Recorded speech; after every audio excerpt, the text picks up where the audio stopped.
Vou falar de saúde suplementar, mais do que a área de SUS, do qual eu entendo muito pouco. Me valer muito do que já foi apresentado aqui, vou saltar alguns slides, porque seriam repetitivos. Quero dizer que eu, aqui hoje, estou na qualidade de diretor executivo da FENA Saúde, que é uma entidade associativa de 15 grupos empresariais. Estão nele todas as seguradoras especializadas em saúde e algumas medicinas de grupo. São 29 empresas e a semana foram admitidas mais 2. Pouco mais de 1/3 do número de beneficiários do país e em torno de 37% a 38% de todas as despesas com assistência médica. Significa que, normalmente, essas operadoras têm valores de remuneração, etc., de procedimentos na saúde suplementar mais altos que o restante. Houve uma pergunta clara, que motivou e motiva esse encontro de hoje. Para onde vai a classe média na área de saúde? A resposta é óbvia. Não foi tratado tanto aqui hoje, mas ela vai para o consumo. Nenhuma dúvida quanto a isso. Ela vai para o consumo. Hoje, na verdade, o número mostrado aqui, 52% da população já está na classe média. A classe D e E esvaziou. A classe média foi impulsionada, especialmente o consumo, em parte até pela política governamental. O salário mínimo cresceu 160% nos últimos 20 anos. Pela previdência, que é afetada pelo salário mínimo, pela assistência social, pela política de crédito, sem mencionar o que o Ricardo já disse, que é o próprio emprego, que teve um papel muito importante. A renda, portanto, cresceu. Desemprego declinou continuamente nesse período todo. E a classe média vai para o consumo de celular, de computador, de produtos de todo tipo, inclusive de serviços e produtos de saúde. Ambos, públicos e privados. Isso, portanto, coloca a questão da suficiência da rede de atendimento. E os pontos muito bem ressaltados na pesquisa que o Ricardo mostrou, tempo de espera, que deixa mais insatisfeitas as pessoas, quer do setor público, quer, com menor proporção, também do setor privado. Daí, então, vou falar alguma coisa sobre a suficiência de rede. E aí dá alguns dados sobre a relação entre renda, emprego, consumo, serviços de saúde. Obviamente que renda, escolaridade, informação, já parcialmente mostrado aqui, tem muito a ver com o estado de saúde das pessoas. Em segundo lugar, com o consumo que essas pessoas fazem dos serviços. Quem não tem informação nem sabe que existe, às vezes, o recurso disponível. A escolaridade tem muito a ver com isso e a renda, obviamente, acompanha. Vou colocar algumas evidências desses pontos que eu acabei de passar aqui. Vou passá-las rapidamente, os dados vão ficar disponíveis a todo mundo, de modo que depois podem consultá-los e examiná-los. Gosto de mostrar esse gráfico que mostra, de um lado, a grande queda na taxa de desemprego, praticamente contínua, estando aqui no menor nível da história. E, de outro lado, o aumento da renda, já também mostrado por classes sociais, classe de renda, pelo Ricardo. Um aumento contínuo. Podemos até dizer que nada indica inflexões importantes nesta tendência. E o baixo desemprego é o que permite, de fato, às classes trabalhadoras a melhorarem seus rendimentos, reivindicarem reposições salariais importantes. Vou soltar esse que já foi. Eu queria mostrar esse quadro, que é da POF 2008, não tem os dados tão atualizados quanto o Renato já apresentou aqui. E projetou alguns. Mas, lamentavelmente, nossas estatísticas não são produzidas com a rapidez que eu acho que precisaria para as decisões que se precisa tomar na área de saúde. Isso aí é isso que eu quero mostrar. Eu quero mostrar aqui o seguinte, esse é o dado da POF 2008, 2009, grupo de menor renda, os 40% de menor renda, e o grupo de maior renda, os 10% de mais alta renda. Consumo em saúde. O menor renda tem uma despesa de R$ 45. O de maior renda, 10 vezes mais. Na pesquisa anterior, esses números eram 20 para os mais pobres, eram 490 para os mais ricos. A diferença era de 25 vezes, e não 10. Houve uma compactação, como já mostrado aqui. Mas o interessante é que o grupo de menor renda gasta com medicamentos, pouco com plano de saúde. O de maior renda, ao contrário, gasta muito com plano de saúde, bastante também com medicamentos. Então, o aumento de gasto que se verificou nos últimos anos com saúde, como proporção da renda das famílias, se destinou a esses dois itens, medicação e planos de saúde. O restante, que são pagamentos privados do bolso, é bastante pequeno. Ilustro aqui um pouco essa tendência, também do IBGE, 2003-2008, que mostra que as pessoas de baixa renda, essas duas colunas azul e laranja, gastam a mesma proporção aproximadamente com medicação. Já as classes mais ricas gastam menos, mas aumentaram. As duas aumentaram a proporção com planos de saúde. E no restante se observou um declínio, que me leva a suspeitar que cada vez menos as pessoas pagam procedimentos médicos do bolso. Então, estamos tendo hoje no país SUS, saúde suplementar, pagamento do bolso para medicação e para plano de saúde.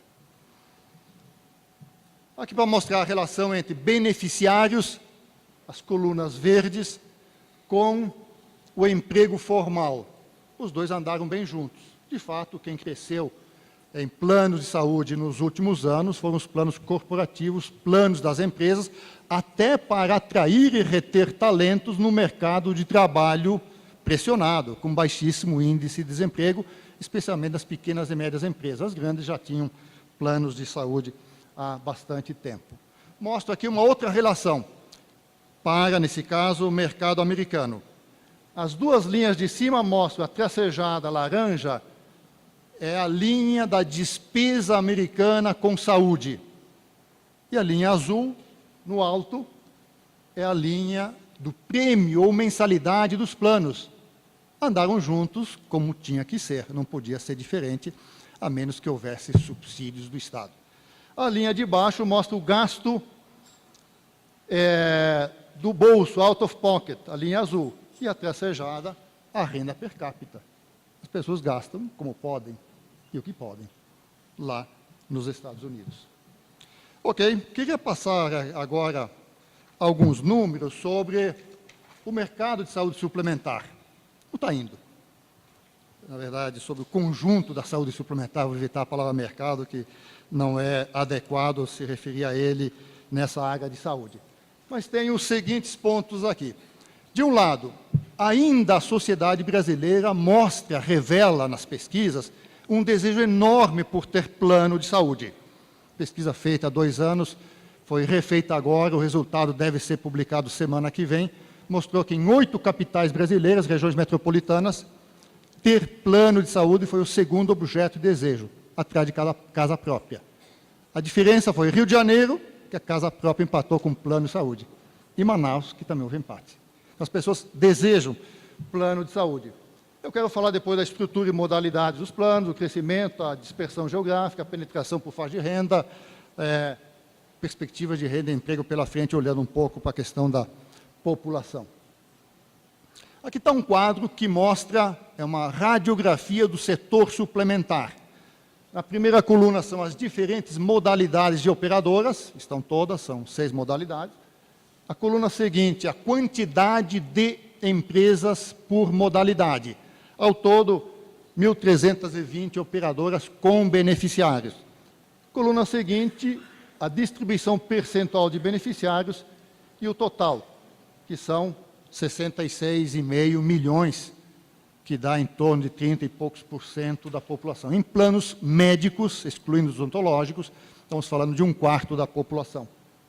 A linha seguinte, a coluna seguinte, dá a distribuição das receitas e o montante total no ano, que vai de outubro de 2011 a setembro de 2012, 94 bilhões. As despesas, aqui estão apenas, repito, apenas as despesas com assistência médica, pagamento a médicos, profissionais, laboratórios, clínicas, exames, internações, cirurgias, etc. Não estão colocadas as despesas administrativas. Já há dados para 2012 fechados, mas a gente computa isso empresa a empresa, toma algum tempo e até ontem essa tabulação não estava ainda pronta. Ok? Aqui mostrar um pouquinho como cresceu nos últimos anos, professora Lígia, né? Se olharmos aqui para o período bem recentezinho, aqui no finalzinho, as coisas parecem estar aí indo para a horizontal e tendo alguma dificuldade. O quadro seguinte é para mostrar aqui número absoluto, o lado da esquerda, o lado direito da taxa de crescimento, porque é em percentual. Então, cresceu muito aqui as Unimedes, cresceram muito aqui, deve ser a filantropia, mas que é muito pequena, cresceu bastante. Olha, seguradoras, a linha amarela, perdeu beneficiários durante os primeiros 6 anos da década passada e vem crescendo desde então. Uma composição aí do setor. Aqui estamos mostrando um pouco o movimento geográfico dos planos de saúde. O primeiro conjunto de colunas dá o número total de beneficiários.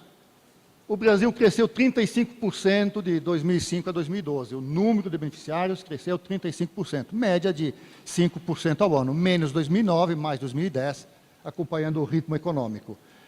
Mas vejam que as regiões que mais cresceram foi aqui, Norte, que tinha o menor número de beneficiários.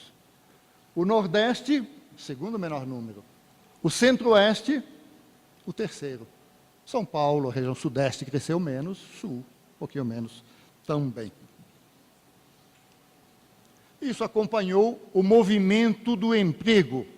A atividade econômica está se espalhando no país, deixando de estar concentrada nas grandes rios, São Paulo, Rio de Janeiro, essas regiões já bastante desenvolvidas, e migrando para várias outras localidades. E como vocês podem notar, essa curva de cima é o aumento do emprego formal. É da região Norte, o que mais cresceu, depois o Nordeste, depois Centro-Oeste. Sul e Sudeste, os que menos cresceram. Então, o conjunto de planos de beneficiários acompanha a atividade econômica, como era de se esperar, dado que, inclusive, boa parte desses planos são planos corporativos. Eu gosto de mostrar esse dado, também um pouco antigo, é de PNAD 2008, que fez essa pesquisa, que mostra aqui a coluna inteira, a população brasileira por nível de renda familiar, e a coluna verde, as pessoas daquela faixa de renda que tem plano de saúde. Para mostrar como é essa proporção, a gente nota aqui que a alta renda, 84% tem plano. Na baixa renda, pouca gente tem plano de saúde. Claro, porque custa pagar e, às vezes, o plano não cabe no bolso dessas pessoas de mais baixa renda. Olhando-se um pouco para frente, a gente não pode ignorar a questão demográfica, populacional no país. Aqui está o número absoluto de pessoas da população brasileira. Olhem o encolhimento da quantidade de jovens. Já as pessoas em idade ativa, aqui eu selecionei arbitrariamente dos 20 a 59. Dos 20, porque se observa um atraso na entrada no mercado de trabalho. 59, porque boa parte dos brasileiros se aposenta antes dessa idade. A grande maioria se aposenta antes dessa idade, embora continue trabalhando. Mas vejam que essa quantidade vai continuar crescendo de hoje para 2025, estabiliza, e olhem já a perda de 8 milhões de pessoas nessa faixa etária, de 2035 a 2045. Ou seja, para sustentar ritmo de crescimento, teremos que ter um grande aumento de produtividade ou incorporação de outras faixas etárias no mercado de trabalho, especialmente pessoas mais idosas, 50, 60, 65 anos de idade. Em termos percentuais, está aqui. A população jovem era 40, vai para 19, menos de 20. Idade ativa, 50, 58, estabilizou e declina bastante.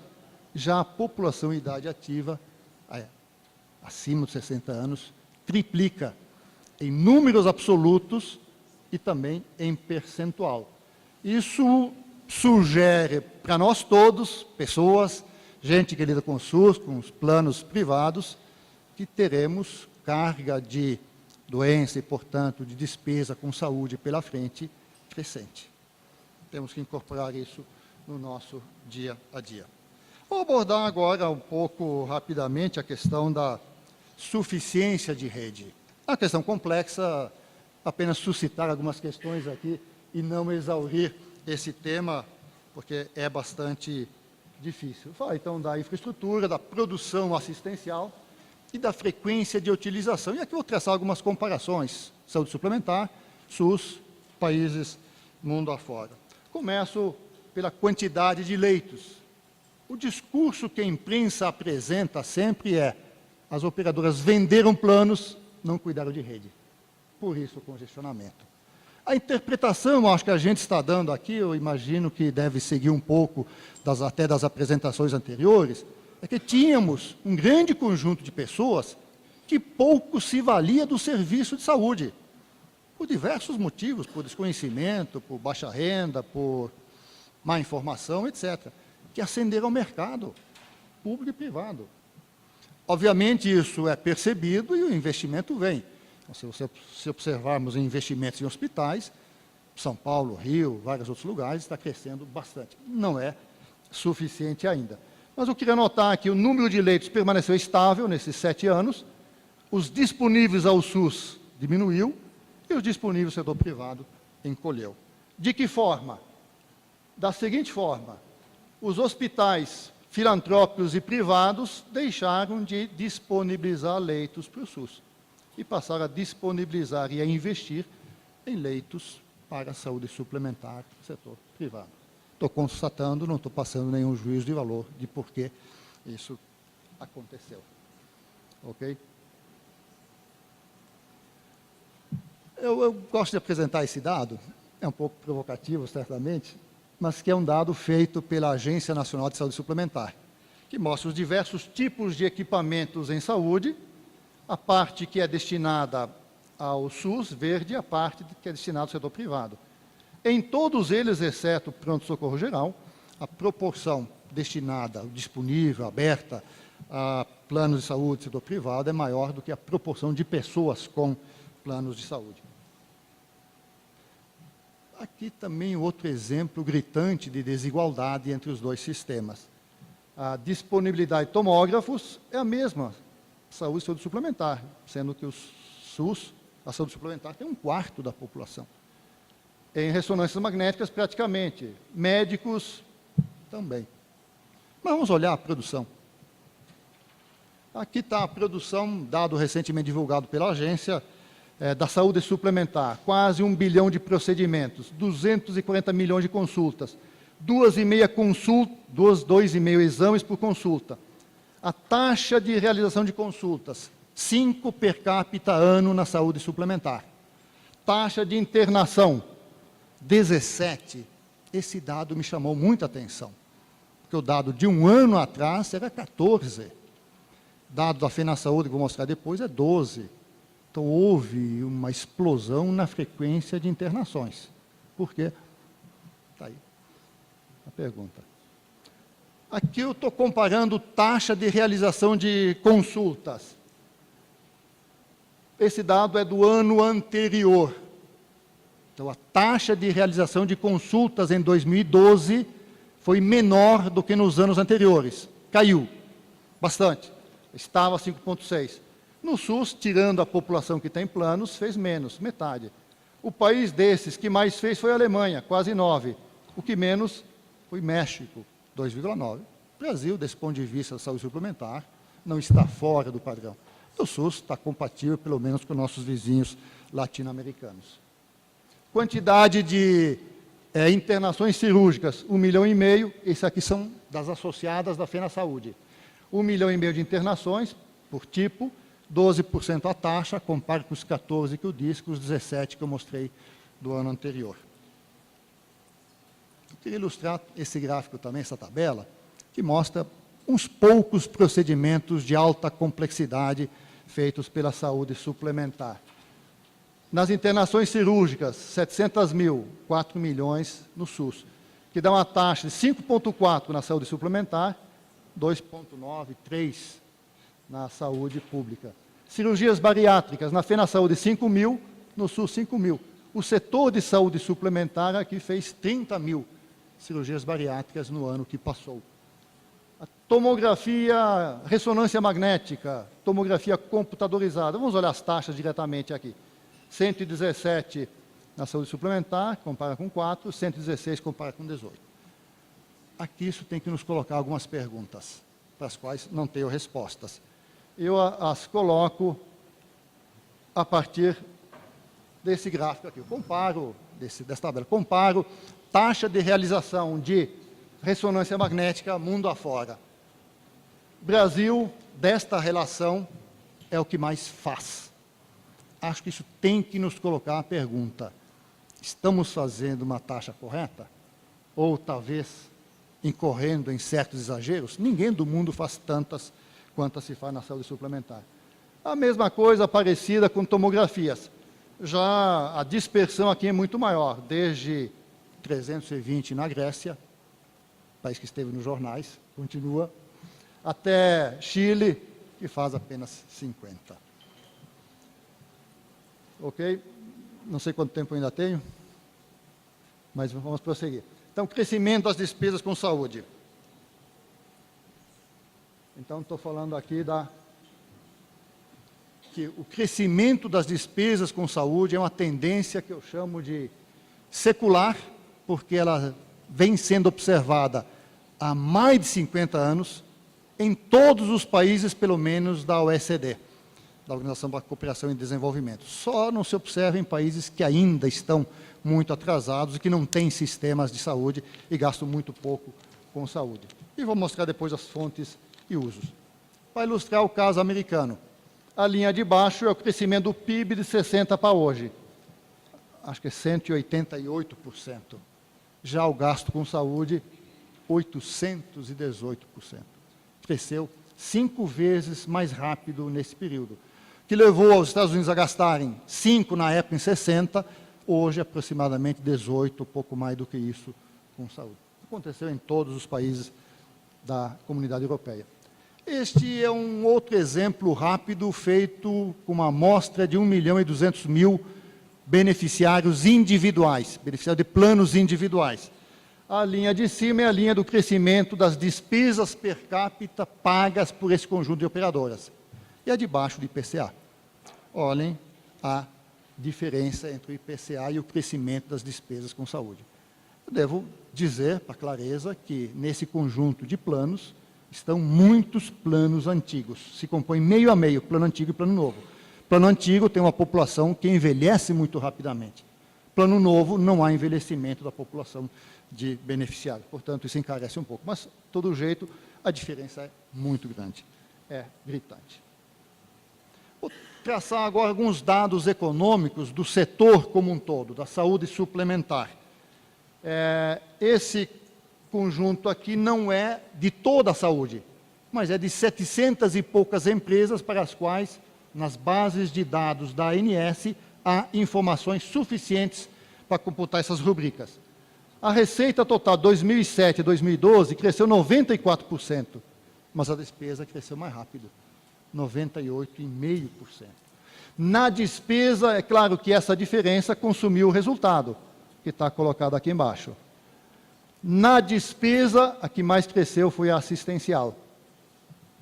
Então, esse grande crescimento assistencial foi acomodado, em parte, por um crescimento menor da despesa administrativa, manutenção das operadoras, etc.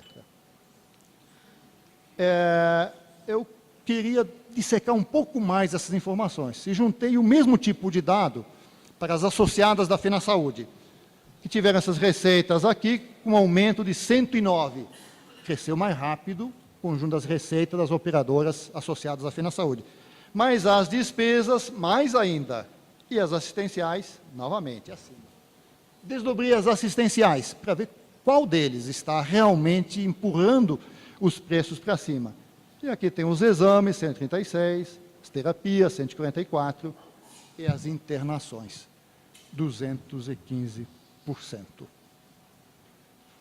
É na internação que se incorporam as tecnologias, os materiais, órteses, próteses, equipamentos caríssimos, etc.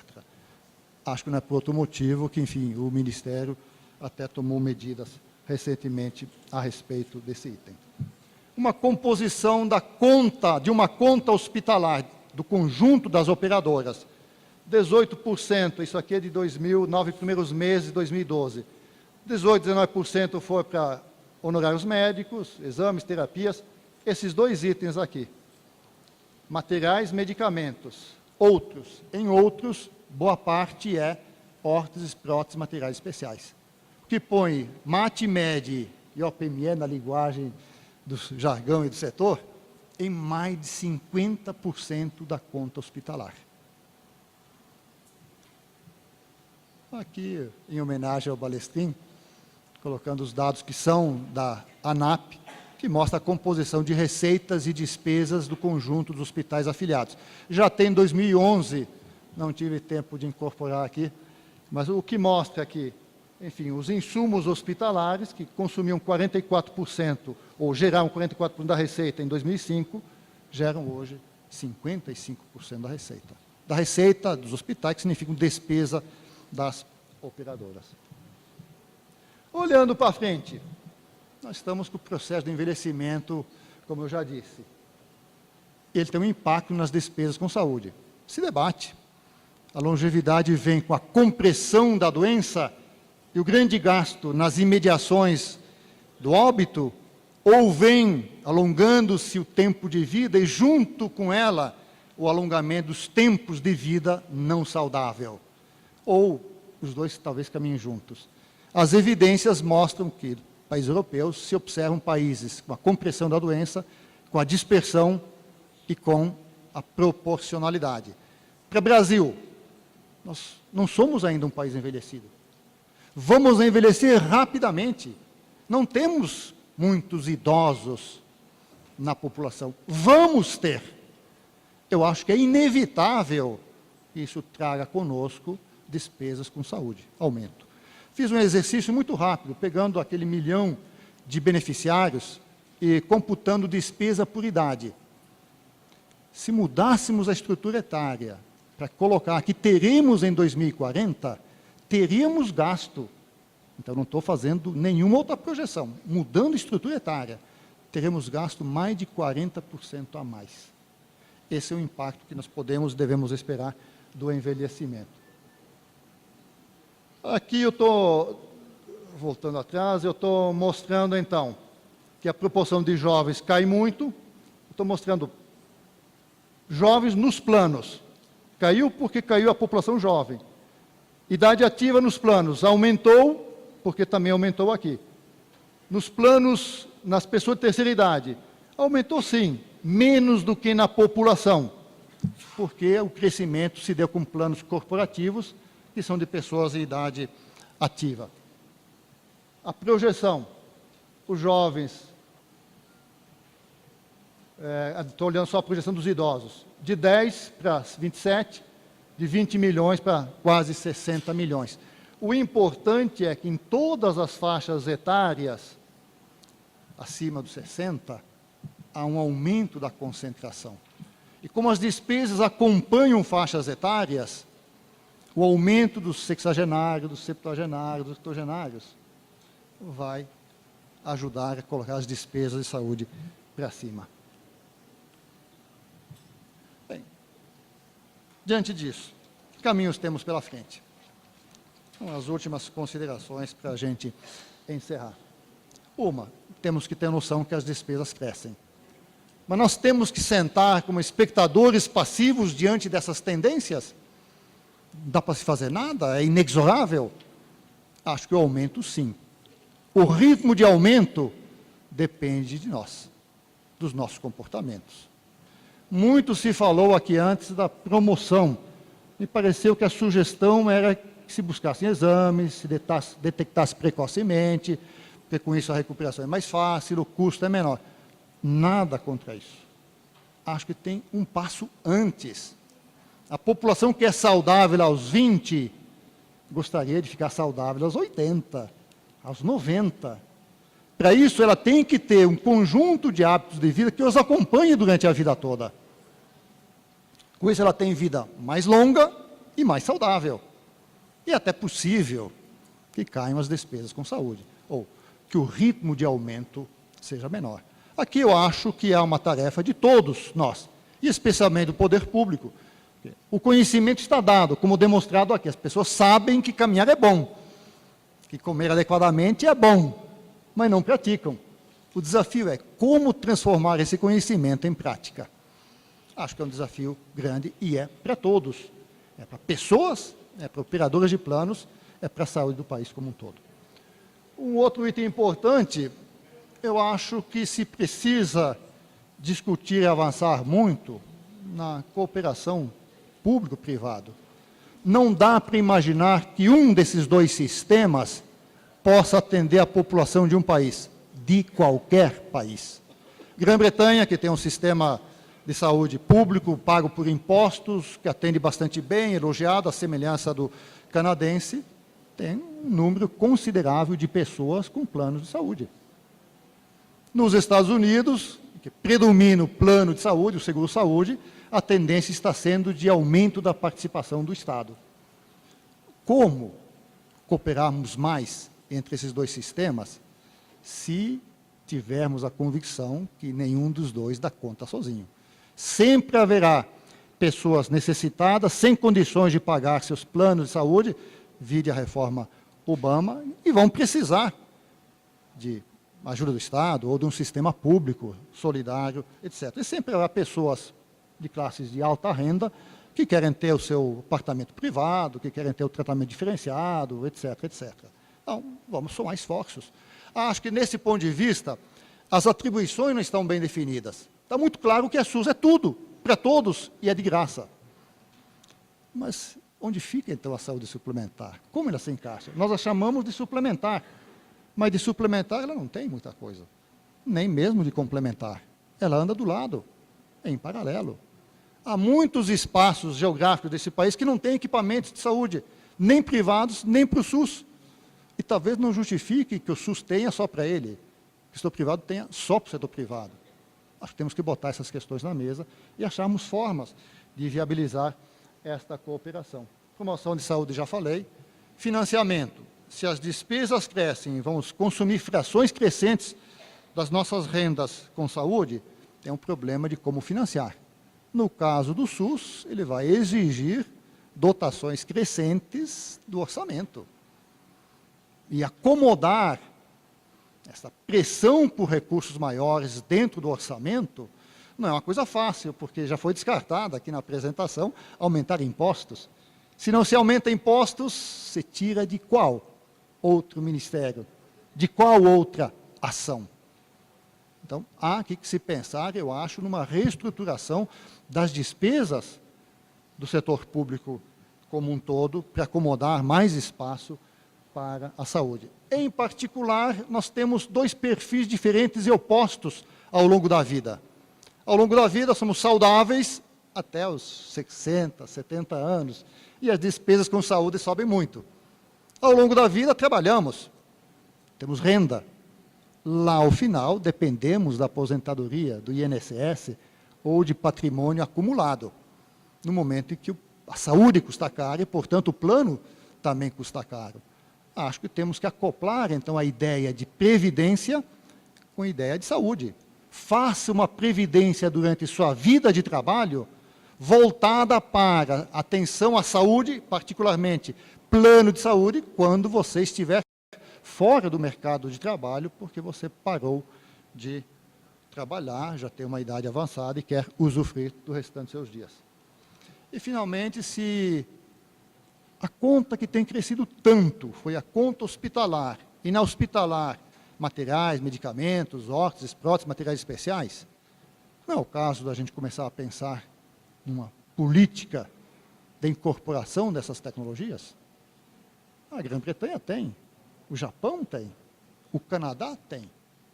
Acho que temos que abordar esse aspecto, essa questão, que é muito importante.